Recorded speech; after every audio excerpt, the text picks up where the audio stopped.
More than 20 years ago, Regina Public Schools introduced a no-fail policy for elementary school students. This idea has found acceptance in some circles for two reasons.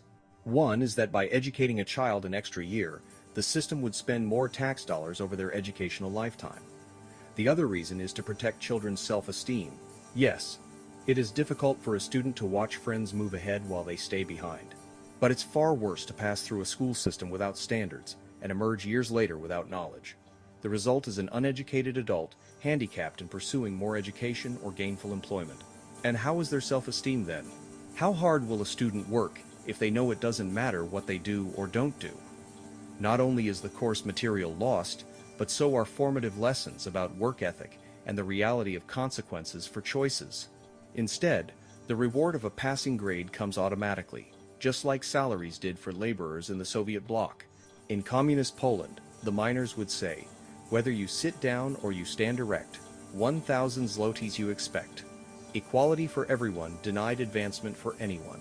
The result was mediocrity, where productivity was not rewarded, nor sloth punished. The same dynamic applies to students when everyone gets participant ribbons but no one gets a prize for first, or when students are passed automatically but no one is recognized for achievement.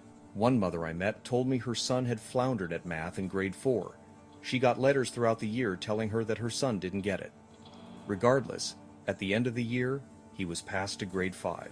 The report card literally congratulated her son on his achievement. This was no achievement at all, it was automatic.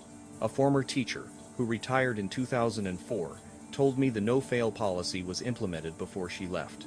She recalled one of her students who only attended school 12 days of a school year. The principal ordered her to pass the student.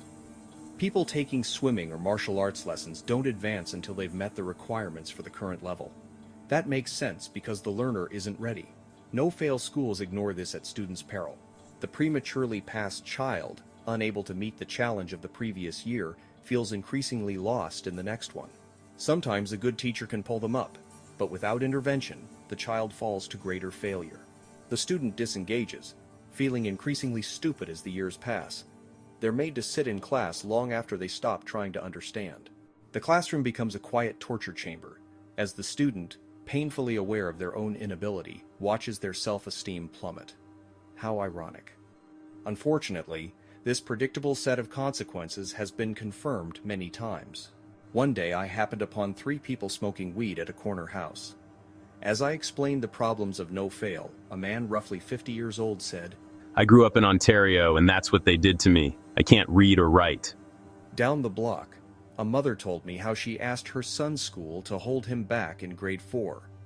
The principal refused, saying it would not be possible. After the student finished grade 9, he quit. Grade 10, the first time failure was possible, was a challenge he knew he wasn't up for. One special learning teacher explained to me, "They can't really fail until grade 10, and when they do, they are so surprised. They get 20% and they can't believe it." no wonder they're surprised. Schools shielded them from consequences their entire young lives, then reality hit them hard. Some parents see the harm of the no-fail policy so clearly that they consciously avoid schools that have it. One grandmother told me how the policy robbed her of the expected joy of seeing her grandchildren regularly.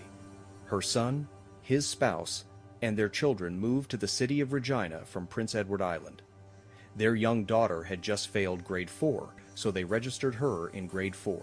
But their new school said no, that would not be honored, and she would be placed in grade 5. This prompted them to move back to PEI before school began. It's remarkable how parents who value their children's education will move cross-country to avoid a pitfall that school administrators care little about. Sadly, many bad ideas prevail in education, and this generation of children pay the price.